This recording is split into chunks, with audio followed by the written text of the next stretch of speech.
Gaza is one of the questions where I say, God, if you exist, why?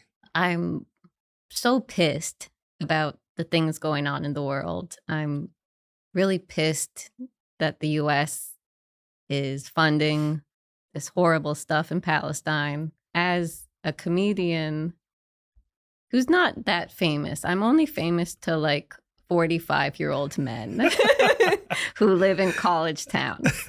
But I have like friends and colleagues who I came up with who are now famous and have so many followers.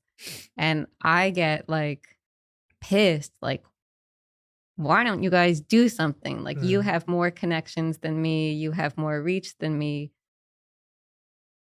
Can't you post more about political actions people can take or things like that?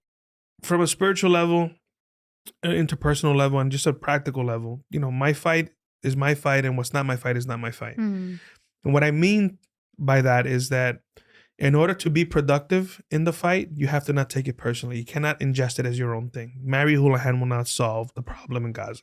At the same time, being filled with compassion, as Mary Houlihan is, you have a duty to follow your heart and to speak for those who are unable to speak. I think every human has that right and that duty. And I also think that people who are influential, who can be really nonpartisan when it comes to political stuff, you know, I don't believe that the left or the right or the middle are for anybody other than themselves. There's profiteering, there's war, you know, there's money in war. It's always been that way. When a congressperson has a $180,000 annual salary and they're worth 50, 60, 70 million, you know, it's about the money.